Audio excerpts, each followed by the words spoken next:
வணக்கம் hypno tax viewers, எல்லாரும் நல்லா இருக்கீங்கன்னு சொல்லி நம்புகிறேன். ஸோ இன்னைக்கு எபிசோட் பார்த்தீங்க அப்படின்னா, எப்பவுமே சொல்கிறது வந்து ரொம்ப இன்ட்ரெஸ்டிங்காக இருக்கும் அப்படின்னு சொல்லிட்டு, இன்னைக்கு வந்து இன்ட்ரெஸ்டிங்காக மட்டும் இல்லை, இன்ஃபர்மேட்டிவாகவும் இருக்கும், யூஸ்ஃபுல்லாகவும் இருக்கும். ஸோ பாட்காஸ்ட்டு ஸ்டார்ட் பண்ணுறதுக்கு நமக்கு வந்து நம்மளுடைய மாஸ்டர் ஹிப்னோட்டிஸ்ட் இருக்கார். ஸோ அவரை ஃபஸ்ட் நம்ம வெல்கம் பண்ணிடலாம். வணக்கம் அசோக். வணக்கம். Welcome to our hypno talks. Thank you. So இன்னைக்கு பாட்காஸ்ட்டில் நான் சொன்ன மாதிரி நாட் ஜஸ்ட் இன்ட்ரெஸ்டிங், இன்ஃபர்மேட்டிவாக இருக்கும், ரொம்ப யூஸ்ஃபுல்லாகவும் இருக்கும். ஏன்னா நான் சின்ன வயசுலேருந்து இந்த கண்டென்ட்டை பற்றி நிறைய நான் பேசணும், நிறைய விஷயத்துக்கு இதுக்கு சொல்யூஷன் கொண்டு வரணும் அப்படின்னு சொல்லிட்டு நான் ட்ரை பண்ணியிருக்கேன். இன்னைக்கு அதை பற்றி நம்ம பேச போகிறோம் அப்படின்னு சொல்லும்போது கைண்ட் ஆஃப் எனக்குமே ஒரு பெரிய ஒரு ரெஸ்பான்சிபிலிட்டி கிரியேட்டாக இருக்குது. ஸோ நீங்கள் ஹிப்னோ தெரபிஸ் பண்ணியிருக்கீங்கல்ல, இதில் நிறைய பேர் நிறைய விதமான ப்ராப்ளம்க்கு தெரபிஸ் கேட்டிருப்பாங்க. அதில் என்னோட அண்டர்ஸ்டாண்டிங்கில் ஒரு 25% ஆஃப் த பீப்புள் வந்து பார்த்தீங்கன்னா டுவோர்ட்ஸ் த அடிக்ஷன், இந்த அடிக்ஷன் பேஸ் பண்ண விஷயத்துக்காக தெரபிஸ் எடுத்திருப்பாங்க. அதுலேயும் பர்டிகுலர்லி இந்த அடிக்ஷனில் ஸ்மோக்கிங் அப்படிங்கிற ஒரு விஷயத்துக்காக நிறைய பேர் கேட்டிருப்பாங்க. நீங்கள் நிறைய செஷன்ஸும் கொடுத்துட்ருக்கீங்க எனக்கு தெரிஞ்சு. ஸோ இன்னைக்கு அதை பற்றி நம்ம டிஸ்கஸ் பண்ணலாம். இந்த ஸ்மோக்கிங்கான காசஸ், இந்த ஸ்மோக்கிங்லேருந்து குவிட் பண்ணணும்னு நினைக்கிறவங்களுக்கு, இல்லை இதனால என்னெல்லாம் இம்பாக்ட் நடக்குது, ஸோ இதை பற்றி ஹிப்னோ தெரப்பியில் நான் வந்து எப்படி நம்ம இதை சொல்யூஷன் கொடுக்க முடியும், இதை பற்றியெல்லாம் இந்த பாட்காஸ்ட்டில் கொஞ்சம் டீட்டெயிலாக டிஸ்கஸ் பண்ணலாம். நிச்சயமாக பேசலாம். சரிங்களா? ஓகே. முதல்ல இந்த ஸ்மோக்கிங் ஏன் பண்ணுறாங்க, அதுக்கான காரணத்தை நம்ம தெரிஞ்சுக்கணும். சிலர் இதை எப்படி ஸ்டார்ட் பண்ணுறாங்கன்னா, இதை நம்ம பண்ணணும்னா நம்மளை ஒரு சூப்பர் ஹீரோவாக எல்லாரும் பார்ப்பாங்க. ஏன்னா சினிமாவை பார்த்து அந்த சினிமாவில் வரக்கூடிய ஹீரோ எப்படி ஸ்மோக் பண்ணுறாரோ அதே மாதிரி நம்மளும் பண்ணோன்னா கரெக்ட், நம்மளும் ஒரு ஹீரோ ஆயிடலாம் அப்படின்ற ஒரு எண்ணம் வரும் இல்லையா? அப்புறம் அந்த சூப்பர் ஸ்டார் வந்து அப்படி சிகரெட் அப்படி வாயில போட்டு பிடிக்கிறதுலாம் ஒரு ஸ்டைலாக இருக்கும். ஆமாம், ஒரு ஸ்டைல். ஸோ அவங்களுடைய ஹீரோஸை ஐடலைஸ் பண்ணி ஸ்டார்ட் பண்ணவங்க கூட இருக்காங்க. ஆமாம், இப்போ திருமலை படம் பார்த்துருப்பீங்க. விஜய் சிகரெட் எப்படி காலர்ல இருந்து எடுப்பாரு இல்லையா? அந்த மாதிரி ஒவ்வொருத்தரும் அவங்களுக்கு பிடிச்ச ஆக்டர் அவங்க கிட்ட இருந்து ஒரு இன்ஸ்பிரேஷன் எடுத்து அந்த மாதிரி ஆகணும் அப்படின்றவங்க இருக்காங்க. அப்புறம் இன்னும் சிலர் ஸ்மோக் பண்றதுனால எனக்கு ஒரு ரிலாக்ஸேஷன் கிடைக்குது அப்படின்னு நம்புறவங்க இருப்பாங்க. இன்னும் சிலர் பியர் ப்ரெஷர், சுத்தில இருக்கிற எல்லாரும் ஸ்மோக் பண்றாங்க, அப்ப நான் ஸ்மோக் பண்ணி தான் ஆகணும், நான் மட்டும் ஸ்மோக் பண்ணாம இருந்தா என்னை ஒதுக்கி வச்சிருவாங்க, அப்ப அவங்களுக்காக நான் ஸ்மோக் பண்றேன் அப்படின்னு ஸ்மோக்கிங்கை கத்துக்கிட்டவங்க இருக்காங்க. இன்னும் சிலர் பார்த்தோம்னா ஒரு டாக்ஸிக் என்வாயன்மெண்ட்ல இருந்து வளர்ந்துருப்பாங்க. அவங்க பேரண்ட்ஸ் என்ன சொல்லியிருப்பாங்க, அவங்களுக்கு உரிய அங்கீகாரத்தை கொடுத்துருக்க மாட்டாங்க. ஒரு சின்ன பையனா இந்த பையன் இருக்கான், இந்த பையன் ஏதாவது ஒரு விஷயம் அவங்க வீட்டில் அப்பா கிட்டேயோ அம்மா கிட்டேயோ சொல்லும் பொழுது, நீ என்ன இதெல்லாம் பேசுற, நீ என்ன அவ்வளோ பெரிய ஆளா, உனக்கு அதெல்லாம் விவரம் பத்தாது, நீ உன் வயசுக்கு தகுந்த மாதிரி நடந்துக்க, நீ சின்ன பையன், உன் வயசுக்கு ஏத்த மாதிரி தான் நீ பேசணும் அப்படின்னு சொல்லி மட்டம் தட்டும் பொழுது அந்த பையனுக்கு என்ன தோணும், நான் சின்ன பையனா இருக்கேன் அப்படின்னு அப்பா சொல்றாரு, நான் சின்ன பையனா இருக்கேன்னு எல்லாரும் சொல்றாங்க, அப்ப இந்த இடத்துல நான் ஒரு பெரிய ஆளுன்னு எப்படி என்ன நான் நிரூபிக்கிறது அப்படின்னு பார்க்கும்போது சுத்தில இருக்கக்கூடிய இந்த சொசைட்டியை அந்த பையன் பார்ப்பான். இந்த சொசைட்டில பெரிய ஆட்கள் என்னென்னவெல்லாம் பண்றாங்க அப்படின்னு பார்க்கும் பொழுது பெரியவங்க நிறைய பேர் ஸ்மோக் பண்றத பார்க்க முடியுது. ஆனா சின்ன பசங்க, ஸ்கூலுக்கு போற பசங்கள்லாம் யாரும், அவன் வயசுல இருக்கிற யாரும் ஸ்மோக் பண்றத பார்க்க முடியறது இல்லை. அப்போ ஸ்மோக் பண்றதுங்கிறது என்னது, பெரியவங்க மட்டுமே செய்யக்கூடிய ஒரு விஷயம். அந்த விஷயத்த நான் செஞ்சேன்னா எனக்கு நானே வளர்ந்துட்டதா, என்ன நானே ஒரு பெரியவனா உணர என்னால முடியும்ல, அப்படி ஸ்மோக் பண்ணவங்களும் இருக்காங்க, பார்த்திருக்கேன் நான். இந்த மாதிரி நம்ம தமிழ் லோக்கல்ல சொல்லணும்னா கெத்தா ஃபீல் பண்ற மாதிரி நினைக்கிறாங்க, கெத்தா ஃபீல் பண்றவங்க இருக்காங்க. இந்த மாதிரி நிறைய காரணங்கள் இருக்கு. இப்போ ஸ்மோக் பண்ணும் பொழுது அந்த புகை உள்ள போகும் பொழுது அவங்களுக்கு டோபமைன் பிரெயின்ல என்ன ஆகுது, செக்ரீட் ஆகுது. அந்த டோபமைன் செக்ரீஷன் அவங்களுக்கு ரொம்ப பிடிச்சிருக்கு. இதனாலே கூட அதை விட்டுட்டு வெளியில வராம அந்த ஒரு ப்ளஷரை என்ஜாய் பண்ணக்கூடியவங்களும் இருக்காங்க. இப்போ நீங்கள் சொல்கிறத பார்த்தா ஸ்மோக் பண்ணுறதுனால டோபமைன் செக்ரிகேட் ஆகி அவங்களுக்கு ஒரு எனர்ஜி கொடுக்குதுங்கிறீங்க. இது உண்மை. ஆனா அந்த எனர்ஜி அவங்களுக்கு கிடைக்கிறது அந்த ஸ்மோக்கிங்னாலே, அந்த புகைனாலேயோ அல்லது அந்த அதுல இருக்கக்கூடிய நிக்கோட்டின்னாலேயோ கிடையாது. ஓ ஓகே. ஸ்மோக் அவங்க மனசால, ஓகே, அவங்க மனசு அதை நம்புது. ஏன்னா நம்முடைய பிரெயின்ல செக்ரேட் ஆகக்கூடிய அந்த டோபமைன் அப்படிங்கறத நம்ம என்ன சொல்றோம், ஒரு நியூரோ டிரான்ஸ்மிட்டர். அத ரிவார்டு கெமிக்கல் அப்படின்னு சொல்றோம் இல்லையா.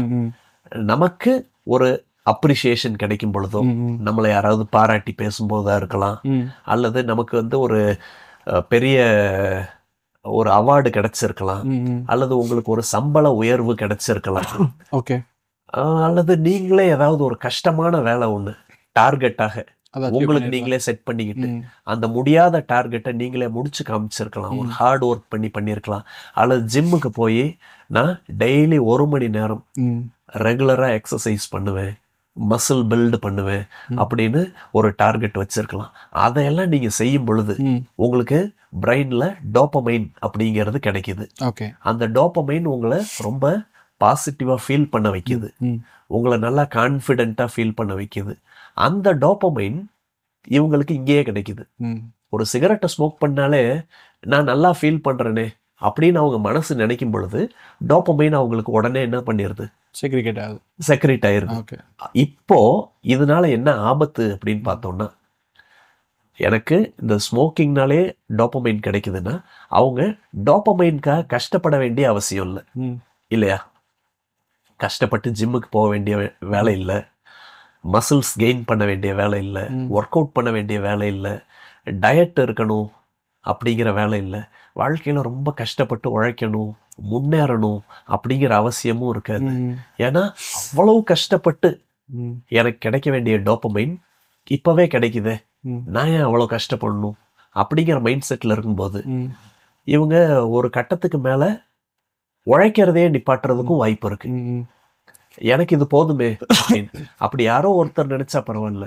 பெரும்பாலானவங்க ஏதோ ஒரு அடிக்ஷனுக்குள்ள போய் குயிக்கா கிடைக்கக்கூடிய டோபமைனுக்கு மட்டுமே அடிக்ட் ஆகி ஹார்ட் ஒர்க் அப்படின்னு பண்ணாம விட்டாங்கன்னா, பெரும்பாலானவங்க அந்த மாதிரி பண்ணாம விட்டாங்கன்னா, அப்போ பெரிய அளவுக்கு உழைப்பு அப்படிங்கிறது இந்த சமுதாயத்துல இருக்காது. அப்ப பெரிய அளவுக்கு உழைக்காத ஒரு சமுதாயம் பெரிய இடத்த அடைய முடியுமா அப்படின்னா முடியாது. அப்போ ஹியூமன் ரிசோர்ஸ் அப்படிங்கிறது இந்த அடிக்ஷன்னால எவ்வளவு வேஸ்ட் ஆகுது பாருங்க. அப்ப இந்த மாதிரியான அடிக்ஷனை விட்டு வெளியில வந்தாங்க அப்படின்னா அது அவங்களுக்கு மட்டும் நல்லது இல்ல, இந்த நாட்டுக்கே நல்லது. ஆமா, இந்த நாட்டுக்கே நல்லதுதான். இப்போ இந்த இன்ஸ்டன்ட் டோபமைன், குயிக்கா கிடைக்கக்கூடிய டோபமைனுக்கு அவங்க அடிக்ட் ஆயிட்டாங்க அப்படின்றது நல்ல எக்ஸாம்பிள் சொல்லணும்னா, சிம்பு ஒரு படத்துல பார்த்திருப்போம். காலேஜ் ஸ்டூடெண்டா இருப்பாரு, காலேஜுக்கெல்லாம் சரியா போக மாட்டாரு, அடிதடி பண்ணிட்டு இருப்பாரு, அரியர்லாம் நிறைய வச்சிருப்பாரு. அவர் ஒரு நாள் வீட்டுல ஹாலில் சோஃபால உட்காந்து கால் மேல கால் போட்டு டிவியோ ஏதோ பார்த்துக்கிட்டு இருப்பாரு. அப்ப அவங்க அப்பா வந்து சொல்லுவார், டே காலேஜுக்கெல்லாம் ஒழுங்கா போகணும்டா அப்படின்னு சொல்லுவாரு. இவர் ஏன் அப்படிம்பாரு, அப்பதானே நல்ல மார்க் வாங்க முடியும், நல்ல மார்க் வாங்கி நல்ல வேலைக்கு போக முடியும், நல்ல வேலைக்கு போய் நல்லா கை நிறைய சம்பாதிக்க முடியும், கை நிறைய சம்பாரிச்சு ஹாயா கால் மேல கால் போட்டு ஜாலியா உட்கார்ந்து இருக்கலாம்டா அப்படின்னு அவங்க அப்பா சொல்லுவார். நான் இப்பவே ஜாலியா கால் மேல கால் போட்டு தானே உட்கார்ந்து இருக்கேன், நான் ஏன் அவ்வளவு கஷ்டப்பட்டு இதை பண்றதுக்கு, நான் இப்பவே அதைத்தானே பண்ணிட்டு இருக்கேன் அப்படின்னு சொல்லுவார் இல்லையா. அதே நிலைமை தான் இப்ப நடந்துகிட்டு இருக்கு. ஒரு பெரிய அளவுக்கு ஹார்ட் ஒர்க் பண்ணி கிடைக்க வேண்டிய ஒரு டோபமைனை ஏதாவது ஒரு அடிக்ஷன்ல போய் ரொம்ப குயிக்கா அவங்க வரவழைச்சிடுறதுனால அவங்களுடைய ஸ்கில்லா இருக்கட்டும், அவங்களுக்குள்ள இருக்கக்கூடிய ஒரு கிரியேட்டிவிட்டியா இருக்கட்டும், இது எல்லாமே குறையறதுக்கான வாய்ப்புகள் நிறைய இருக்கு. ஓகே, ஸோ நீங்க சொல்ற பாயிண்ட்ல என்னன்னா, டோபமைன் கிரியேட் ஆகிறதுக்கான பாசிபிலிட்டி நிறைய இருக்கு. நீங்க சிகரெட் இன்ஹேல் பண்றதுனால மட்டும் சிகரெட் ஆகிறது இல்லைன்னு சொல்றீங்க. சாரி, நான் இதுக்கு முன்னாடி சிகரெட் சொல்லிட்டு இருந்தேன், சிகரெட் ஆகிறது சரிங்களா. ஸோ டோபமைனுக்கான காசஸ் வந்து நிறைய இருக்கு. அது ஒரு சிகரெட் இன்ஹேல் பண்றதுங்கிறது வந்து நம்மளுடைய பிரெயின் ரிவார்ட் சிஸ்டமா எடுத்துக்கிறதுனால வருதுன்னு பண்றீங்க. Okay, fine. So next question என்னன்னா, இப்போ இந்த ஸ்மோக்கர்ஸ்லயே பாத்தீங்கன்னா நிறைய பேர் இருக்காங்க, ஓகேங்களா. ஸோ எப்படி சொல்லலாம்னா, நான் வந்து எதுக்காக பிடிக்க ஆரம்பிச்சேன்னு தெரியலங்க, ஸோ அப்படின்றவங்க வந்து இருக்கிறாங்க. ஸோ ஒரு பர்டிகுலர் ரீசனுக்காக இருக்கிறாங்க, ஸ்ட்ரெஸ்னால இருக்கிறாங்க, ஃபேமிலி ப்ரெஷர்னால இருக்காங்க. இப்போ என்னோட கொஸ்டின் என்னன்னா, ஸ்மோக்கிங் குவிட் பண்ணணும்னு நினைக்கிறவங்க ஒரு டைப், அது வந்து வில்லிங்னஸ்ல தான் நம்ம பண்ண முடியும் அப்படிங்கிறது வந்து நம்ம தெரப்பியில நம்ம கொண்டு வரக்கூடிய ஒரு விஷயம். எனக்கு விடணும்னாலும் விடலாங்க, நான் வந்து எதுக்கு பிடிச்சனே தெரியல, ஏன் பிடிச்சிட்டு இருக்கணும்னு தெரியல, அதனால நான் குவிட் பண்ணணும்னாலும் குவிட் பண்ணலாம் அப்படிங்கிறவங்களும் ஒரு டைப்பு. சரிங்களா? இன்னொருத்தர் வந்து நீங்க சொன்ன மாதிரி நான் ஃப்ரெண்ட்ஸ் சர்க்கிளாக இருக்கும்போது அது அப்படியே ஸ்டார்ட் ஆச்சுங்க. இப்போவும் அக்கேஷனலாக நாங்கள் வந்து லைக் எங்கேயாவது ஹேங் அவுட் பண்ணும்போது இல்லை ஃப்ரெண்ட்ஸோட இருக்கும்போது அப்படி அப்படியே போயிட்டு இருக்கோம். நான் விடணும்னு நினைச்சதில்லை, ஆனால் ஏன் விடக்கூடாது அப்படிங்கிற ஒரு கேள்வியோட இருக்கலாம். இன்னொருத்தர் விடணுமா கண்டினியூ பண்ணுமான்னு தெரியாம இருக்கக்கூடிய செக்மெண்ட்ல இருக்காங்க. இப்படி பல தரப்பட்ட ஆளுங்க பத்தி இருக்கிறாங்க. இதுல யாரு வந்து ஈஸியா ஸ்மோக்கிங்ல வந்து நம்ம தெரப்பிக்கு எடுக்க முடியும்? இது வில்லிங்னஸ் இருக்கிறவங்கள மட்டுமா இல்ல ஹாஃப் மைண்டடா இருக்கிறவங்களுக்கும் இது வந்து யூஸ்ஃபுல்லா இருக்குமா? அதை பத்தி சொல்லுங்க. ஓகே, 100% வில்லிங்கோட இருக்காங்க இல்லையா, ஸ்மோக்கிங்கை விட்டு வெளியில வரணும் அப்படின்னு முடிவு பண்ணிட்டேன், ஆனா என்னால முடியல. அந்த கேட்டகரியில இருக்கவங்கள நம்ம ஹிப்னோ தெரப்பி பண்ணோம்னா ரிசல்ட் ரொம்ப ஃபாஸ்ட்டாக இருக்கும். ஓகே. ஆஃப் மைண்டாக இருக்கவங்க அவங்களுக்கு கொடுக்கக்கூடிய சஜஷன் அதை அவங்க மைண்டு உள்ளே வாங்கிக்கிறதுக்கு கொஞ்சம் டைம் எடுக்கும். அதனால அவங்களுக்கு கொஞ்சம் அதிகமான செஷன் கூட எடுத்துக்கலாம், அதிகமான செஷன் போகிறதுக்கு கூட வாய்ப்பு இருக்குது.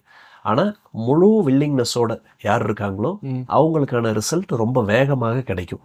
ஏன்னா ஹிப்னோ தெரப்பி அப்படிங்கிறது நான் பண்றதுனால அவங்களுக்கு மாற்றம் ஏற்படுறது இல்லை, அவங்க தான் அவங்களுடைய மனசுல மாற்றத்தை ஏற்படுத்திக்கிறாங்க.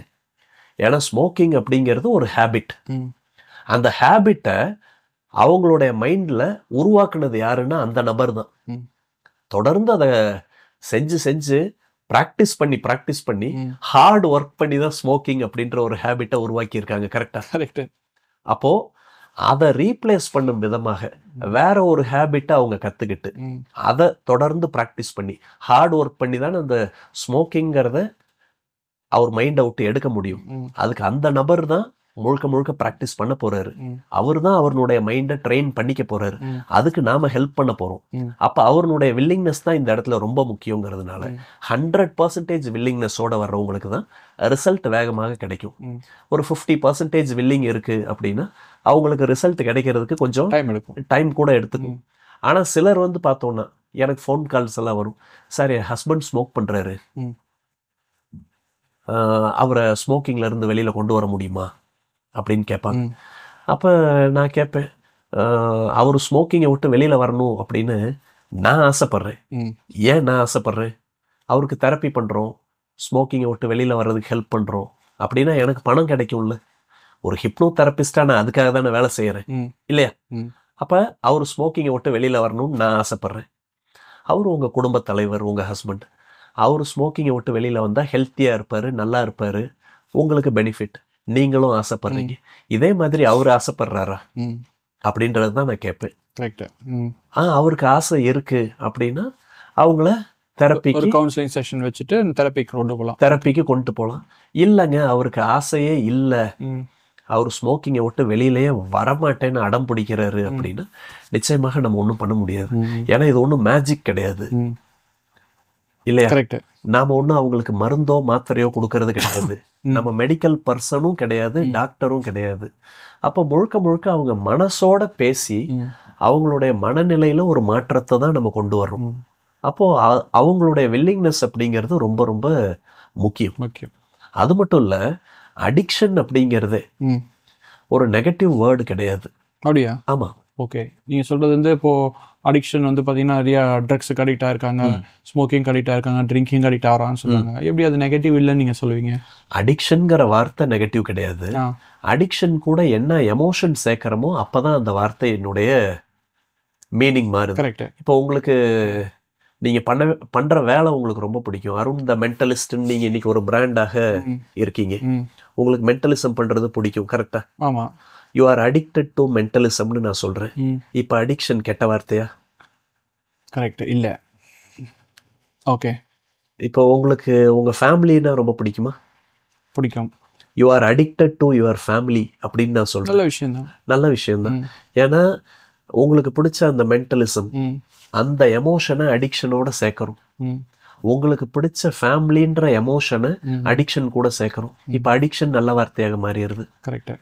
இப்போ addicted to alcohol addicted to smoking அப்படின்னு ஒரு நெகட்டிவ் எமோஷனை அது கூட சேர்க்கும் போது அந்த வார்த்தை நெகட்டிவா மாறுது. அப்ப அந்த அடிக்ஷன்ங்கிற வார்த்தையில பாசிட்டிவ் நெகட்டிவ் இல்ல, அது நியூட்ரலான வார்த்தை. அடிக்டட் டு சக்ஸஸ்ன்னு சொல்லலாம். ஸோ இது மாதிரி நீங்கள் எது கூட நீங்கள் அதை எமோஷன்ஸோட மிக்ஸ் பண்ணுறீங்களோ அந்த எமோஷனோட நெகட்டிவ் பாசிட்டிவ் பேஸ் பண்ணி தான் அது பாசிட்டிவாக நெகட்டிவான்றது மாறுது. ஆமாம். ஓகே என்னோட அடுத்த கொஸ்டின் என்னன்னா, இப்போ அதுக்கும் நீங்கள் ஆக்சுவலாக ஆன்சர் பண்ணிட்டீங்க. நான் அதனால அதை சொல்லிட்டு நான் அப்படியே கண்டினியூ பண்ணுறேன். இப்போ சொன்ன மாதிரி என்னோட பார்ட்னர் வந்து குவிட் பண்ணுன்றது வந்து என்னோட விருப்பம், என்னோட ஃப்ரெண்டு குவிட் பண்ணுறது விருப்பம், என்னோட அப்பா வந்து ஸ்மோக் பண்ணுறாங்க குவிட் பண்ணது விருப்பம். ஸோ அப்படி இருக்கிற பட்சத்தில் அவங்களோட வில்லிங்னஸ் இஸ் வெரி இம்பார்ட்டன்ட் அப்படிங்கிறத நம்ம கிளாரிஃபை பண்ணிட்டோம். ஆமாம். ஏன்னா நிறைய பேர் கால் பண்ணி நம்மகிட்ட கேட்டிருப்பாங்க, இல்லைங்க ரொம்ப இருக்காரு, ஏதாவது இன்டைரக்ட் அப்ரோச் ஏதாவது இருக்கா, நீங்கள் அதுக்கு ஏதாவது மெத்தட் வச்சுருக்கீங்களா, நான் அவங்க மைண்டை இன்ஃப்ளூயன்ஸ் பண்ணி உங்க கூட கொண்டு வந்து செஷன்ஸ் எடுத்துட்டு போறதுக்கு அப்படி ஏதாவது இருக்கான்னு கேட்டோம். ஸோ அதுக்கும் நீங்க ஆன்சர் பண்ணிட்டீங்கன்னு நினைக்கிறேன். ஏன்னா இன்டைரக்டா நம்ம யாரையும் எதுவும் பண்ண முடியாது, கட்டாயப்படுத்தி நாம ஒருத்தரை ஹிப்னடைஸ் பண்ண முடியாது. ஆனா அவங்கள ஏதாவது ஒரு கட்டாயத்தின் பேர்ல வேணா வர வைக்கிறதுக்கு ஏதாவது ஐடியாஸ் இருக்கா அப்படின்னு வேணா பார்க்கலாம். அது ரொம்ப ரேர், ரொம்ப ரேர். இப்போ நீங்க நிறைய இடங்கள்ல சொன்ன எக்ஸாம்பிள் நான் ஒரு சில இடங்கள்ல சொல்லி நான் கிளாப் வாங்கியிருக்கேன். அப்படியா? ஆமா. நீங்க சொல்லுவீங்க இல்லையா, இப்ப சென்னையில இருக்கோம், இங்க ரோட்ல ஒருத்தர் எச்சி துப்புறாரு, அதே பர்சன் நம்ம சென்னை ஏர்போர்ட்டுக்கு போய் ஃபிளைட் ஏறி ஒரு 3 மணி நேரத்துல சிங்கப்பூர் போயிடுறாரு. சிங்கப்பூர் போனதுக்கு அப்புறம் அதே ஆளு ரோட்ல எச்சி துப்ப மாட்டாரு. ஏன்னா அவருக்கு தெரியும் சிங்கப்பூர்ல ரோட்ல எச்சி துப்பணும்னு ஃபைன் போட்டுருவாங்க அப்படிங்கிறது தெரியும். அப்ப அவரு எங்க எல்லாம் அந்த வாஷ் பேஷன் இருக்கும் அங்கதான் போய் துப்பணும் அப்படின்ற மைண்ட் செட்டுக்கு தன்னை அடாப்ட் பண்ணிக்கிறாரு. அப்போ இங்க இருந்த ஆள் தான் ரோட்ல எச்சி துப்பிட்டு இருந்த அதே ஆள்னால 3 மணி நேரத்துல வேற ஒரு டிசிப்ளினான ஆளாக மாற முடியுது அப்படின்னா அதுக்கு மைண்ட் செட்டு தானே காரணம். அந்த இடத்துல ஒரு கட்டாயம் உருவாகுது இல்லையா? இப்போ ஒருத்தர் ஸ்மோக் பண்ணிட்டு இருக்காரு, அவர் ஃபேமிலியில இருக்கிற யாரோ சொல்லி பாக்குறாங்க, ஒய்ஃப் சொல்லி பாக்குறாங்க, குழந்தைங்க சொல்லி பாக்குறாங்க, முடியல, ஸ்மோக்கிங்கை விட்டு வெளியில வாங்க அப்படின்னு சொன்னா, இல்ல நான் ஸ்மோக்கிங்கை விட்டு வெளியில வரவே மாட்டேன் அப்படின்னு சொல்றாரு.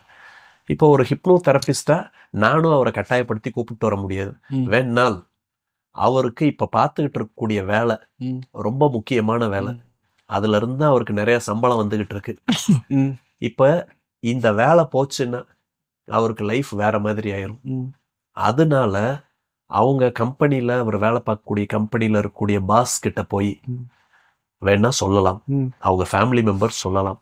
அந்த பாஸ் அப்ரோச்சபிளா இருக்கணும், இவங்க ஃபேமிலி மெம்பர் சொல்றதையும் அந்த பாஸ் கேட்கணும். இது எல்லாம் இருந்துச்சுன்னா வேணா நடக்கலாம். அப்ப அந்த பாஸ் கிட்ட போய் சொல்லி இந்த மாதிரி ஒரு ஸ்மோக்கிங்கை விட்டு வெளியில வந்தாருன்னா ஹெல்த்தியா இருப்பாரு, இது எங்க குடும்பத்துக்கு மட்டும் நல்லது இல்ல, ஹெல்த்தியா இருக்கிற மனுஷன் நல்லா ஹெல்த்தியா வேலை செய்வார்ல, அப்போ உங்க கம்பெனிக்கும் நல்லது தானே, நல்லா வேலை செஞ்சாருன்னா உங்களுக்கு நல்ல ப்ராஃபிட் எல்லாம் கிடைக்கும்ல. அப்ப உங்க கம்பெனி நல்லா இருக்கணும் அப்படிங்கிறதுக்காகவாவது இவர்கிட்ட நீ ஸ்மோக்கே பண்ணக்கூடாதுன்னு ஒரு கம்பல்சரி ஆர்டர் வேணா இவருக்கு போடுங்க. ஸ்மோக் பண்ணா உன்னை வேலையை விட்டு தூக்கிடுவோம், உனக்கு ஸ்மோக்கிங் முக்கியமா வேலை முக்கியமா நீயே முடிவு பண்ணிக்க அப்படின்ற மாதிரி அவருக்கு ஒரு ஆர்டர் போட்டா இப்ப அவருடைய மைண்ட் எப்படி இருக்கும்? சிங்கப்பூர்ல போய் இறங்கினவருடைய மைண்ட் செட்ல தானே இருக்கும். இப்போ ஸ்மோக்கிங்கை நான் விட்டே ஆகணும், விட்டாதான் என் வேலை. அப்போ ஸ்மோக்கிங்கை விடுறதுக்கு என்ன பண்றது அப்படின்ற அந்த வில்லிங்னஸோட அவர் நம்மள்கிட்ட தெரப்பி வர்றதுக்கு வாய்ப்பு இருக்கு. அப்ப வேணா நம்ம ஹெல்ப் பண்ணலாம். இது இவ்வளவும் நடக்கணும், அதாவது அவங்க ஃபேமிலி மெம்பர்ஸ் அவருக்கு இந்த மாதிரி ஒரு கட்டாயத்தை கிரியேட் பண்ணும். அதுக்கு அவருடைய வேலை ரொம்ப முக்கியமானதா இருக்கணும், அவங்க பாஸை போய் அப்ரோச் பண்ற மாதிரி இருக்கணும், இவங்க சொல்றத அவங்க பாஸும் கேட்கணும், கேட்டு இவருக்கு இப்படி ஒரு வார்னிங்கை கொடுக்கணும். இது அத்தனையும் நடந்தா வேணா அவர் நம்மளை தேடி வர்றதுக்கு நீங்க சொல்ல வர பாயிண்ட் என்னன்னா, ஏதாவது ஒரு பைண்டிங் இருக்கணும். ஆமா, ஏதாவது ஒரு கமிட்மெண்ட் மாதிரி அவருக்கு கொடுத்து பைண்டிங் இருந்தா மட்டும்தான் அந்த ப்ரெஷர்ல மேபி அது குவிட் பண்றதுக்கான சான்சஸ் இருக்கும். நிறைய என்னோட கேசஸ்லயுமே நான் பார்த்திருக்கேன். திடீர்னு பாத்தீங்கன்னா ஹார்ட் அட்டாக் வரும், டாக்டர் சொல்லிடுவாரு இதுக்கு மேல நீங்க ஸ்மோக் பண்ணீங்கன்னா கேரண்டி கிடையாது, அன்னில இருந்து விட்டுருவாங்க. ஸோ ஏதாவது ஒரு இன்சிடென்ட் நடக்கும், இல்லை இப்போ ஒரு குழந்தை பிறந்திருக்குன்னு வச்சுங்களேன், ஸோ அந்த குழந்தைக்காக விட்டுருவாங்க. ஸோ ஏதாவது ஒரு விஷயம் அவங்களுக்கு பைண்டிங்காக இருந்தால் மட்டும்தான் அந்த குவிட் பண்ணுறதுக்கான சான்சஸ் அவங்களுக்கு கிரியேட் ஆகும். ஆமாம். ஸோ அதை நம்ம என்ன பண்ணலாம், அதாவது நீங்கள் சொல்கிறது இன்டெரக்டாக அப்ரோச் பண்ணுறதுக்கான ஒரு பாசிபிலிட்டி தான் நீங்கள் சொல்கிறீங்க. குட்.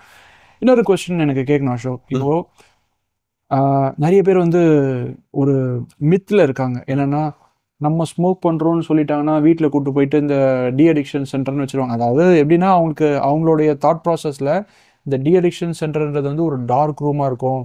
ஸோ அவங்களுக்கு வந்து ப்ராப்பராக ஒரு ட்ரீட்மெண்ட் இருக்காது. ஸோ அவங்கள ட்ரீட் பண்ணுற மெத்தடே வேறு மாதிரி இருக்கும். இந்த மாதிரி ஒரு மிஸ்கன்செப்ஷன்ஸ் இருக்கிறதுக்கான பாசிபிலிட்டியும் இருக்குது. இன்னைக்கு டேட்டில் அது இல்லைன்றதுக்கான விஷயம்லாம் நிறைய வீடியோஸ்லாம் நிறைய பேர் பார்த்துருப்பாங்க, தெரிஞ்சிருப்பாங்க. பட் தெரியாதவங்களுக்கும் சொல்கிறாங்க. ரியலாகவே இந்த ஹிப்னோ தெரப்பியில் ஸ்மோக் பண்ணுறவங்களுக்கு தெரப்பி நீங்கள் எப்படி தான் கொடுப்பீங்க அப்படிங்கிறத நீங்கள் இப்போ எக்ஸ்பிளைன் பண்ணுங்க. நம்முடைய தெரப்பின்றது ஒரு இருட்டான ரூம்ல எல்லாம் இருக்காது. அப்படி இருக்காது. ஆமா, தெரப்பி அப்படிங்கிறது நம்ம இப்போ பெரும்பாலும் ஆன்லைன்ல தான் பண்ணிட்டு இருக்கோம் இல்லையா. அவங்க வீட்டில் இருந்தால் இந்த therapy session super through video காலில் தான் அவங்க அட்டென்ட் பண்ண போறாங்க. நம்ம சொல்லக்கூடிய ஹிப்னாட்டிக் சஜஷன்ஸை அவங்க கண்ணை மூடிட்டு நம்ம ஏதாவது விஷுவலைஸ் பண்ண சொல்றோம் அப்படின்னா அவங்க கண்ணை மூடிட்டு எந்த டிஸ்டர்பன்ஸும் இல்லாத ஒரு ரூம்ல இருந்தா அவங்க அதை கேட்டு நம்ம சொல்லக்கூடிய விஷயங்களை ஸ்டெப் பை ஸ்டெப்பா அவங்க பண்ணிட்டு இருக்காங்க. இப்போ இந்த ஹிப்னோ தெரப்பியுமே எப்படி இருக்கும் அப்படின்னா இதுதான் ஸ்டாண்டர்டான ஒரு ஸ்ட்ரக்சர் அப்படின்னு சொல்லிட முடியாது. அந்த கிளையண்ட்டினுடைய டேஸ்ட் என்ன, ப்ரிஃபரன்ஸ் என்ன, லைக்ஸ் என்ன, டிஸ்லைக்ஸ் என்ன, இதுக்கு ஏற்ற மாதிரி தான் நாம தெரப்பியவே என்ன பண்றோம், டிசைன் பண்றோம். இப்போ ஒரு கிளையண்ட்டு அவருக்கு ஸ்மோக்கிங்கை விட்டு வெளியில வரணும் அப்படின்னு ஆசை. ஏன் சார் ஸ்மோக் பண்ண கத்துக்கிட்டீங்க அப்படின்னு கேட்டேன். அப்போ அவர் சொன்னாரு, ஸ்மோக் பண்ண எனக்கு ஒரு ரிலாக்ஸேஷன் கிடைச்சது, அதனால நான் ஸ்மோக் பண்ணிக்கிட்டு இருக்கேன்.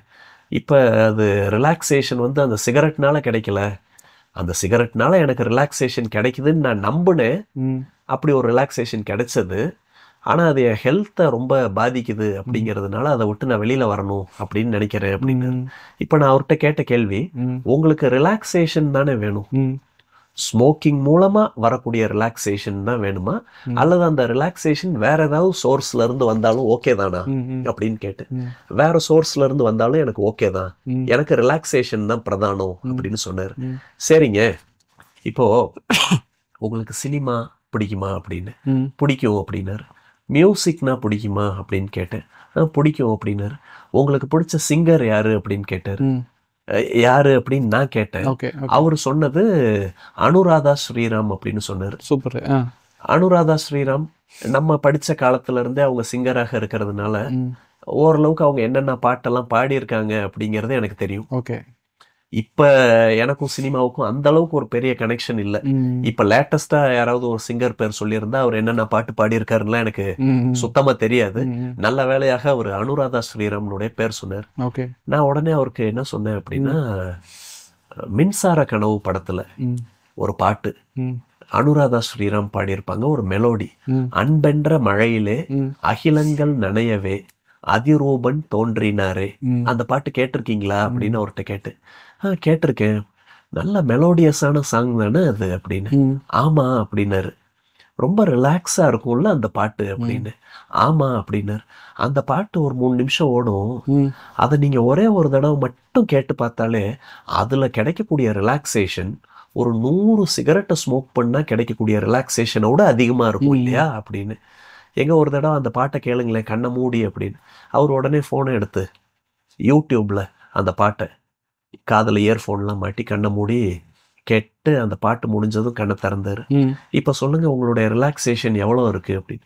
சார் ரொம்ப இருக்கு, நீங்க சொன்ன மாதிரி ஒரு 100 சிகரெட்டை ஸ்மோக் பண்ணா எவ்வளோ ரிலாக்ஸேஷன் கிடைக்குமோ அந்த அளவுக்கு இருக்கு அப்படின்னு சொன்னாரு. அப்ப நான் அவர்கிட்ட சொன்னேன், இப்ப உங்க கண்ணு முன்னாடி ஒரு சிகரெட் இருக்கு, மொபைல் ஃபோன் இருக்கு, மொபைல் ஃபோன்ல இந்த பாட்டு போடலாம் அப்படிங்கிற ஆப்ஷனும் இருக்கு. இப்போ உங்களுக்கு ரிலாக்ஸேஷன் வேணும்னா நீங்க எதை சூஸ் பண்ணுவீங்க அப்படின்னு கேட்டேன். நான் இந்த பாட்டு கேட்கறது தான் சார் சூஸ் பண்ணுவேன், ஸ்மோக்கிங்கை சூஸ் பண்ண மாட்டேன் அப்படின்னு சொன்னாரு. இப்போ இது வந்து ஒரே நாள்ல கொஞ்ச நேரத்துல இது அப்படியே மாறுறதுக்கும் வாய்ப்பு இருக்கு. ஏன்னா நம்ம மக்கள் நிறைய பேர் ஜாக்கி சான் படம் பார்த்துட்டு வருவாங்க, தியேட்டர்ல இருந்து வெளியில வரும்போதே இப்படி இப்படின்ட்டு எல்லாம் வருவாங்க. 2 நாளைக்கு அப்படி இருப்பாங்க, அவங்களே ஏதோ குங்ஃபு பிளேயர் மாதிரி அவங்கள இமேஜின் பண்ணிக்குவாங்க. ஒரு 2 நாளைக்கு அப்படி இருப்பாங்க, அடுத்து இதெல்லாம் காலப்போக்கில் மாறிடும். இப்ப நான் அவருக்கு கொடுத்த சஜஷனும் அந்த மாதிரி மாறிடக்கூடாது அப்படிங்கிறதுக்காக தான் அவங்களுக்கு நம்ம கிட்ட வரக்கூடிய கிளையண்ட்டுக்கு செல்ஃப் ஹிப்னோசிஸும் சொல்லி கொடுத்தோம். செல்ஃப் ஹிப்னோசிஸ் சொல்லி கொடுத்து ஒரு செஷனுக்கும் இன்னொரு செஷனுக்கும் இடையில இருக்கக்கூடிய கேப்ல டெய்லி அந்த செல்ஃப் ஹிப்னோசிஸ் ப்ராக்டிஸ் பண்ணணும், அடுத்த செஷன் அட்டன் பண்ணணும் அப்படின்னு நம்ம சொல்லி அவங்களுக்கு கண்டினியூஸா இதை என்ன பண்றோம், இத அவங்களுக்கு திரும்ப திரும்ப சஜஷனாக உள்ள போய்கிட்டே இருக்கணும். ஏன்னா ஸ்மோக்கிங் அப்படிங்கிற ஒரு ஹேபிட் அவங்களுக்கு ஒரே நாள்ல வந்துடல. அவங்களே திரும்ப திரும்ப ப்ராக்டிஸ் பண்ணி தான் இந்த ஒரு அடிக்ஷன் அப்படிங்கிறத உருவாக்கி இருக்காங்க. இப்பயும் அவங்கள அடிக்டடா தான் மாத்துறோம், ஆனா பாசிட்டிவான ஒரு விஷயத்துக்கு அடிக்டடா மாத்துறோம். அப்ப அதுவும் ஒரு ப்ராசஸ் தானே. கொஞ்சம் கொஞ்சமா அவங்களுடைய மைண்ட் செட்டை சேஞ்ச் பண்றோம். இது எதுக்காக சொல்றேன்னா, அந்த கிளையண்ட்டுக்கு மியூசிக்னா பிடிக்கும், அனுராதா ஸ்ரீராம்னா பிடிக்கும்.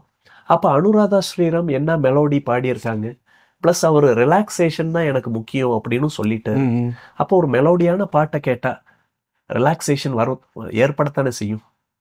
ஸோ அதாவது நீங்கள் சொல்ல வந்தது என்னன்னா, அவங்களுக்கு என்ன பிடிக்குமோ, அந்த என்ன இன்ட்ரெஸ்டோ அதை பேஸ் பண்ணி ஒரு விஷயத்தை நீங்கள் கிரியேட் பண்ணி அவங்களுக்கு கொடுக்கலாம். ஆமாம், இப்போ இதே பாட்டை அனுராதா ஸ்ரீராம் பாட்டை இன்னொருத்தருக்கு நீங்கள் கொடுத்து நீங்கள் கேளுங்கன்னு சொன்னாங்கன்னா அது அவங்களுக்கு ஒர்க் ஆகாது. நிச்சயமா ஒர்க் ஆகாது. நல்ல பாயிண்ட். அதனால நமக்கு வரக்கூடிய கிளையண்ட் தான் முக்கியம். இப்போ ஸ்மோக்கிங் சம்பந்தமா நான் ஒரு 10 கிளையண்ட் ஹேண்டில் பண்ணியிருக்கேன் அப்படின்னா 10 பேருக்கும் 10 விதமா ஹேண்டில் பண்ணியிருக்கேன்.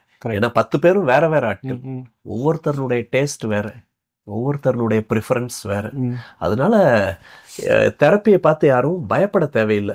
அதே மாதிரி நான் ஒரு தெரப்பி எடுத்துக்கிட்டேன் அப்படின்னா என்னை யாரும் தப்பா நினைச்சுக்குவாங்களோ அப்படியும் நினைக்க வேண்டாம். ஏன்னா முன்னையெல்லாம் ஒரு சைக்காலஜிஸ்டினுடைய சென்டர் இருக்கு அல்லது ஒரு ஹிப்னோ தெரபிஸ்டினுடைய சென்டர் இருக்கு அப்படின்னா அங்க வர்றதுக்கே நிறைய பேர் யோசிப்பாங்க, ஐயோ நம்ம ஒரு தெரப்பி சென்டருக்குள்ள போறோமே, அக்கம் பக்கம் சுத்தி எல்லாம் பார்ப்பாங்க, யாராவது நம்மளை பாக்குறாங்களா, நமக்கு தெரிஞ்சவங்க யாராவது இருக்காங்களா, உள்ள போயிட்டு வந்தோம், நம்ம இங்க எதுக்கு போறோம், நமக்கு ஏதோ பிரச்சனை போல, இந்த மாதிரி எல்லாம் நினைச்சுக்கிட்டு இருந்த ஒரு காலகட்டம். ஆனா இப்ப மக்கள் கொஞ்சம் மாறி இருக்காங்க. எனக்கு ஏதாவது ஒரு தேவை, மனசுல எனக்கு ஒரு கிளாரிட்டி வேணும் அப்படின்னா இந்த மாதிரி நபர்களை நான் போய் அப்ரோச் பண்றது தப்பே இல்லை அப்படின்ற இப்ப ஒரு புரிதலுக்கு வந்துட்டாங்க. அது மட்டும் இல்லாம இப்ப நம்ம பண்ணக்கூடிய ஹிப்னோ தெரப்பி அப்படிங்கிறது கோவிடுக்கு முன்னாடி வரைக்கும் இன் பர்சனா தான் நம்ம பண்ணிட்டு இருந்தோம். 2020 மார்ச்ல லாக்டவுன் போட்டதுல இருந்தே நம்முடைய மாஸ்டர் ஆந்தோனி ஜாக்வின் அவர்கிட்ட நான் கேட்டேன், என்கிட்ட கிளையன்ட்ஸ் எல்லாம் தெரப்பி நேர்ல வர முடியல, ஆன்லைன்ல பண்ண முடியுமா அப்படின்னு கேட்குறாங்க. ஆன்லைன்ல பண்றது அந்த அளவுக்கு எஃபெக்டிவா இருக்குமான்னு எனக்கு தெரியல, இருந்தாலும் அவங்க வேற வழியே இல்லைங்கிறதுனால ஆன்லைன்ல பண்ண சொல்றாங்க, நான் ஆன்லைன்ல பண்ணவா அப்படின்னு கேட்டேன். லாக்டவுன் போட்ட அடுத்த நாள் அவர் என்கிட்ட என்ன தெரியுமா சொன்னாரு, நீ இன்னும் ஆன்லைன்ல பண்ண ஸ்டார்ட் பண்ணலையா? இப்ப லாக்டவுன் போட்டதுல நான் 3 ஆன்லைன் செஷன் பண்ணி முடிச்சிட்டேன், ரிசல்ட் நல்லா இருக்கு அப்படின்னு அவரு என்கரேஜ் பண்ணாரு. அதனால அவர் கொடுத்த என்கரேஜ்மெண்ட்ல தான் தெரப்பியை ஆன்லைன்ல பண்ணலாம். என்ன ஒரு ஹிப்னோ தெரப்பி சென்டருக்கு வர்றாங்க அப்படின்னா அந்த கிளையண்ட்டை நம்ம என்ன பண்ணுவோம், ஒரு அமைதியான ரூமை நாம ஏற்படுத்தி வச்சிருப்போம். அப்ப அந்த ரூம்ல அவருக்கு நம்ம ஹிப்னோ தெரப்பி பண்ணுவோம், எந்த விதமான டிஸ்டர்பன்ஸும் இல்லாம ஒரு அமைதியான சூழல்ல நம்முடைய ஹிப்னாட்டிக் சஜஷன்ஸை அவர் உள்வாங்குறாரு. உள்வாங்கும்போது மைண்ட் ரீப்ரோக்ராம் ஆகிறதுக்கு ஸ்டார்ட் ஆயிடும். இப்ப ஆன்லைன்ல பண்ணும் பொழுது நான் சொல்லக்கூடிய சஜஷனை அதே மாதிரி அவர் கண்ணை மூடி உட்கார்ந்து கேட்க போறாரு.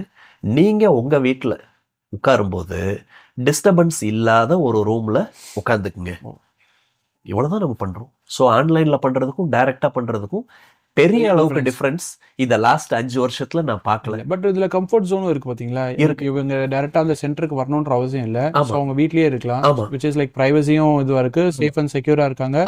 ஸோ அவங்களுக்கு வந்து ஓகே நம்ம வீட்லயே இந்த தெரப்பி எடுத்துக்கலாம் அப்படிங்கிறதுக்கான விஷயம் இருக்கு, வெளியில யாருக்கும் தெரியறதில்லை அப்படின்ட்டு. அண்ட் அஃப்கோர்ஸ் இந்த ஒரு அட்வான்டேஜஸ் வந்ததுக்கு அப்புறமா தான் உங்களுக்கான கிளைண்ட் லிஸ்டே பார்த்தீங்கன்னா அக்ராஸ் த வேர்ல்டு மாதிரி ஆயிடுச்சு. ஸோ எனக்கு தெரிஞ்ச நியூசிலாண்டா இருக்கட்டும், மலேசியாவில் பெனாங்கா இருக்கட்டும், யூகேல இருந்து அண்ட் ரீசெண்டாக இப்போ சிங்கப்பூர்லேருந்து ஒரு கிளைண்ட்டு. ஸோ பார்த்துட்டு இருக்கிற யாராச்சும் நீங்கள் வந்து இப்போ இது எல்லாமே ஒரு கிளாரிட்டிக்காக தான். நீங்கள் இது மாதிரி தெரப்பிஸ் எடுக்கணும் அப்படின்னு நினச்சிங்கன்னா நீங்கள் டேரெக்டாக வரணுன்றது அவசியம் இல்லை. ஜஸ்ட் நீங்கள் இருக்கிற இடத்துல இருந்தே இந்த தெரப்பி செஷன்ஸ் பண்ணுறதுக்கான ஆப்பர்ச்சுனிட்டிஸ் இப்போ இருக்குது. ஓகே அசோக், இப்போ என்னோட அடுத்த கொஸ்டின் என்ன அப்படின்னு பார்த்தீங்கன்னா, நான் ஃபர்ஸ்டே நான் சொல்லியிருந்தேன், நான் சின்ன வயசுலேருந்து இந்த விஷயத்தை பற்றி பேசணும், இதை பற்றி அவேர்னஸ் கொண்டு வரணும், இல்லை இதுக்கு ஏதாவது ஸ்டெப் எடுக்கணும்னு சொல்லிட்டு இருந்தேன். என்ன அப்படின்னா, ஒரு வகையில் நானுமே ஸ்மோக்கர் தான். அப்படியா? ஆமா. நான் இது வரைக்கும் பார்த்ததே இல்லையே. ஆமா. ஏன்னா நான் பாசிவ் ஸ்மோக்கர், ஆக்டிவ் ஸ்மோக்கர் கிடையாது. அப்படியா? ஸ்மோக்கிங்லயே பாத்தீங்கன்னா 2 டிவிஷன் இருக்கு. எனக்கு இதெல்லாம் தெரியாது.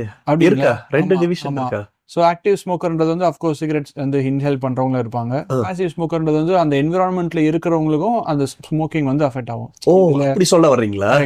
ஸோ இதுல என்ன ஒரு விஷயம்னா, ஆக்டிவ் ஸ்மோக்கரோட பாசிவ் ஸ்மோக்கரா இருக்காங்க பாத்தீங்களா, அவங்களுக்கு இம்பாக்ட் வந்து ஜாஸ்தியா இருக்கும்ன்றது நான் தெரிஞ்சுக்கிட்டேன். உண்மைதான். சரிங்களா? உண்மைதான். ஸோ என்னோட பாயிண்ட் என்னன்னா, நான் ஏன் இதை பத்தி நான் பேசணும்னு சொன்னேன்னா, இப்போ ஒரு என்விரான்மெண்ட்ல யாரோ உங்க ஃப்ரெண்ட்ஸ் இருக்காங்க, ஸ்மோக் பண்றாங்க, லைக் ஒரு க்ளோஸ் சர்க்கிளா இருக்கு அப்படின்னா, அவங்களுக்கு கிடைக்கக்கூடிய அந்த இம்பாக்டோட உங்களுக்கு பாத்தீங்கன்னா டபுள் த டைம்ஸ் வந்து அந்த இம்பாக்ட் இருக்கும். ஆமா. ஸோ ஒரு ஓப்பன் ஸ்பேஸ்ல அது கொஞ்சம் கம்மியா இருக்குமே தவிர இல்லாம இருக்காது. ஸோ நியரஸ்ட் அவங்களோட இப்போ ஸ்மோக் ஜோன் ஒன்று தனியாக வச்சிருக்காங்க நிறைய இடத்துல. அந்த மாதிரி இருக்கிறது எதுக்காகனா மற்றவங்களுக்குலாம் அஃபெக்ட் ஆகக்கூடாது இருக்காது. ஸோ உங்களோட ஃப்ரெண்ட் சர்க்கிளே யாராவது இருக்காங்கன்னா ஃபர்ஸ்ட் நீங்க அவங்கள சேஞ்ச் பண்ணணும்னு ட்ரை பண்றதுக்கு முன்னாடி நீங்க உங்களை ப்ரொடெக்ட் பண்ணிக்கோங்க. அது வெரி இம்பார்ட்டன்ட்.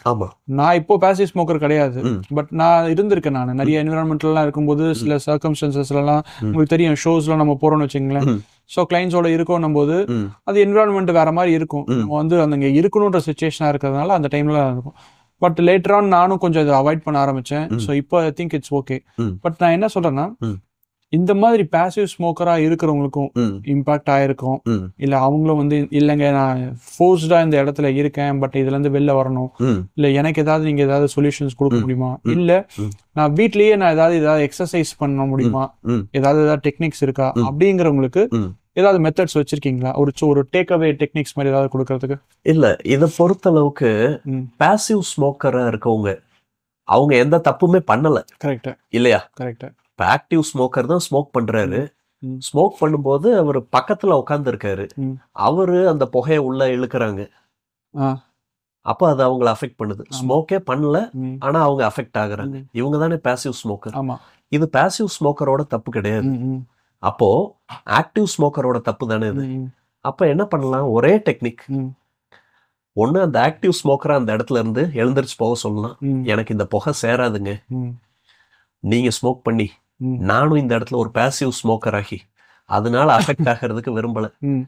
ப்ளீஸ் எனக்காக கொஞ்சம் என்னோட ஹெல்த்தை நீங்க கன்சிடர் பண்ணி இந்த இடத்துல இருந்து வேற இடத்துல போய் ஸ்மோக் பண்ண முடியுமா அப்படின்னு நீங்க கேட்டா, இல்ல முடியவே முடியாதுன்னுலாம் யாரும் சொல்ல மாட்டாங்க. பாசிபிலிட்டிஸ் இருக்கு. அப்படி இல்லைன்னா அடுத்தது நம்ம போயிடலாம், நம்ம அந்த இடத்த விட்டு போயிடலாம். இதுக்கு வேற எதுவும் டெக்னிக் எதுவும் இருக்கிற மாதிரி தெரியல. அப்போ ஸ்மோக் பண்றவங்களே கூட சொல்றேன், மேபி தெரப்பி எடுக்கிறாங்க. இப்போ நான் இப்போதாங்க ஆரம்பிச்சேன், ரீசெண்ட் டைம்ல தான் எனக்கு இருந்துச்சு. ஏன்னா இப்போ இருக்கக்கூடிய கல்ச்சர் பார்த்தீங்கன்னா இன்னும் ஜாஸ்தி இம்பாக்ட்ஃபுல்லா இருக்கு.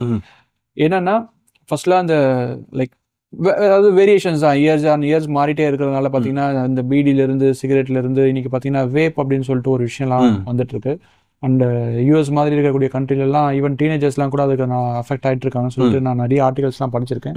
ஐ திங்க் இந்தியாலையுமே வந்து ரொம்ப ஒரு லைக் பெரியஸாக தெரியலனா கூட ஒரு சில செக்டார்ஸ்லாம் இதை கொஞ்சம் யூஸ் பண்ணிட்டு இருக்காங்க அப்படிங்கிறது. ஸோ அதோட இம்பாக்ட் வந்து ஜாஸ்தி தான் இருக்கு. எனக்கு இது வெளியில சொல்லிக்க முடியாதுங்க, ஆனா நான் உங்களை அப்ரோச் பண்றது கூட எனக்கு கொஞ்சம் கஷ்டம் தான். பட் நீங்க நினைக்கிற மாதிரி நான் ரொம்ப ஒரு செயின் ஸ்மோக்கர்லாம் கிடையாது. ஐ மீன் த வெரி ஏர்லி ஸ்டேஜ் அப்படின்னு நினைக்கக்கூடியவங்களுக்கு ஏதாவது ஃபியூ டெக்னிக்ஸ் இருக்கு அப்படின்னா which I can practice at home அப்படின்னா என்ன பண்ண முடியும் அப்படி ஏதாவது இருந்தா நீங்க சொல்லுங்க. அது நிச்சயமா நான் இப்போ உங்களுக்கு ஒரு டெக்னிக் ஷேர் பண்றேன். நம்ம வியூவர்ஸ் எல்லாருக்குமே ரொம்ப யூஸ்ஃபுல்லா இருக்கும். சூப்பர். இப்போ இமேஜின் நீங்க ஒரு ஸ்மோக்கர். Okay okay. இப்போ அந்த ஸ்மோக்கிங் ஹேபிட்ல இருந்து வெளியில வரணும். ஃபர்ஸ்ட் நம்ம கேட்கறது என்னன்னா, இப்போ நீங்க ஸ்மோக் பண்றதுனால உங்களுக்கு என்னென்ன பாதிப்புகள்லாம் வருது அப்படின்றத ஒரு 3 அல்லது 4 விஷயங்கள் சொல்ல முடியுமா அப்படின்னு கேட்கறோம். ஓகே. என்ன சொல்லலாம்? ஸ்மோக் பண்ணி முடிச்சதுக்கு அப்புறம் நாம ஏன் ஸ்மோக் பண்ணோம், ஸ்மோக் பண்ணாம இருந்திருக்கலாமே அப்படின்னு வருத்தப்படுவாங்க. யாருன்னா ஸ்மோக்கிங்கை விட்டு வெளியில வரணும்னு நினைக்கிறவங்க. ஸ்மோக் பண்ணவே கூடாதுன்னு தான் நினைப்பாங்க, ஆனா அவங்கள அறியாம ஸ்மோக் பண்ணிடுவாங்க. ஸ்மோக் பண்ணி முடிச்ச அடுத்த செகண்ட் வருத்தப்படுவாங்க. கரெக்டா? கில்ட் வந்துரும். ஆமா, ஒரு கில்ட், ஒரு ரெக்ரெட் இதெல்லாம் வருது. ஓகே, ஃபர்ஸ்ட் ரெக்ரெட்னு வச்சுக்கலாம். ஓகே. அதுக்கு அடுத்தபடியாக அவங்களுக்கு ஹெல்த் அஃபெக்ட் ஆகுது, அன்ஹெல்தி அப்படின்னு வச்சுக்கலாம். மூணாவதா அவருக்கு காசு செலவாகுது. ஒவ்வொரு டைமும் சிகரெட்டை வாங்குறதுக்கு ஏதோ ஒரு அமௌண்ட் செலவு பண்றாரு, எக்ஸ்பென்ஸ்னு வச்சுக்கலாமா? So regret, unhealthy expense. இப்போ இந்த ஸ்மோக்கிங்கை விட்டு அவர் வெளியில வந்துட்டாருன்னா இந்த மூணும் அப்படியே ஆப்போசிட்டா நடக்கும். ரெக்ரெட்டுங்கிறது என்னவா மாறும்? ஹாப்பினஸ்ஸா மாறும். கரெக்டா? அன்ஹெல்தி அப்படிங்கிறது ஹெல்த்தியாக மாறும். எக்ஸ்பென்ஸ்ங்கிறது சேவிங்ஸாக மாறிடும். காசெல்லாம் மிச்சமாகுது இல்ல? ரைட். இப்போ இதுக்கு நான் ஒரு கிளையண்ட்டுக்கு ஹெல்ப் பண்ணியிருக்கேன். அவருக்கு அந்த ரிசல்ட் ரொம்ப நல்லா இருந்துச்சு அப்படின்னு என்கிட்ட சொன்னாரு. அந்த டெக்னிக்கவே நம்முடைய வியூவர்ஸ் எல்லாருக்கும் இப்போ நம்ம சொல்லி கொடுத்தாரு. ரைட். இப்போ நீங்க தான் அந்த ஸ்மோக்கர். ஓகே. கண்ணை மூடிக்குங்க. ஓகே. உங்க கண்ணு முன்னாடி ஒரு ரூம் இருக்கு. அந்த ரூமோட கதவு லாக் ஆகி இருக்கு. இப்ப நீங்க அந்த ரூம்குள்ள ரூம் முன்னாடி போய் நிக்கிறீங்க. உங்களுடைய ரைட் ஹேண்ட் அப்படியே தூக்கி அந்த கதவோட கைப்பிடியில வைக்கிறீங்க. எங்க வைங்க பார்ப்போம். கைப்பிடியை நீங்க பிடிச்சிருக்கீங்க. அந்த ரூமை நீங்க திறக்க வேண்டாம். ஆனா அந்த ரூமை திறந்து உள்ள போனீங்க அப்படின்னா உங்களுடைய எதிர்கால வாழ்க்கை அதுக்குள்ள இருக்கிறதா இமேஜின் பண்ணுங்க. அந்த ரூமை ஓபன் பண்ணி உள்ள போனீங்க அப்படின்னா உங்களுக்கு உள்ளுக்குள்ள ரெக்ரெட், அன்ஹெல்தி, எக்ஸ்பென்ஸ் இந்த மூணும் உங்களுக்காக காத்துக்கிட்டு இருக்கு. இதுதான் உங்களுடைய வாழ்க்கை. இதுதான் நீங்க சூஸ் பண்ணிக்கக்கூடிய உங்களுடைய வாழ்க்கைக்கான பாதை அப்படின்னா நீங்க இந்த பாதையிலே போகலாம். உங்களை யாரும் தடுக்க மாட்டாங்க.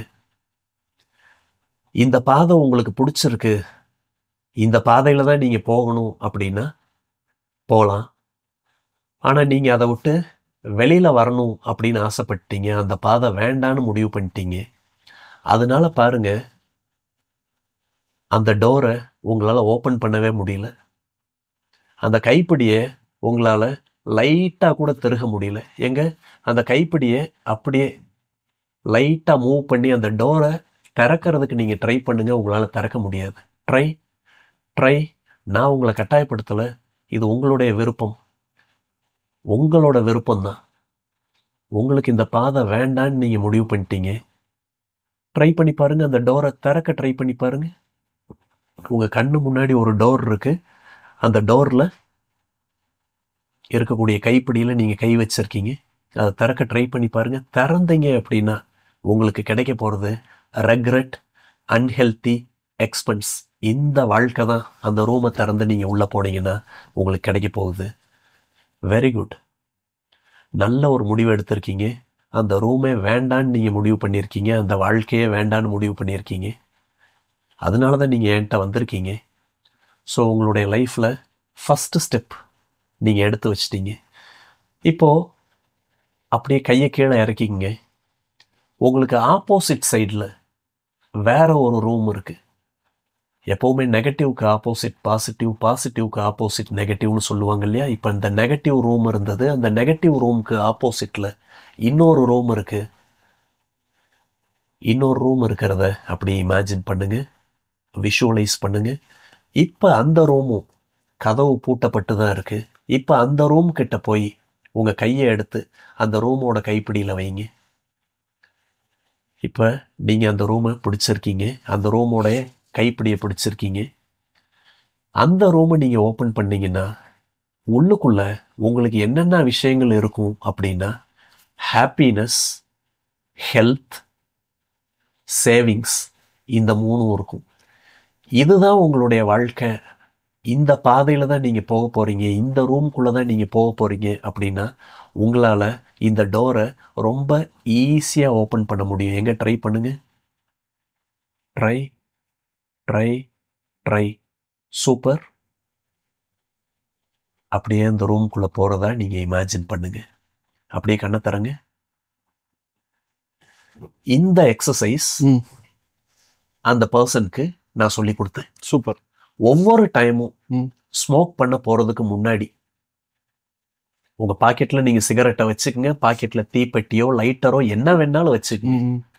ஆனா சிகரெட்டை ஸ்மோக் பண்றதுக்கு முன்னாடி கண்ணை மூடிட்டு இந்த டபுள் ரூம் எக்ஸசைஸ் இதை நல்லா மனசுல விஷுவலைஸ் பண்ணி பாருங்க.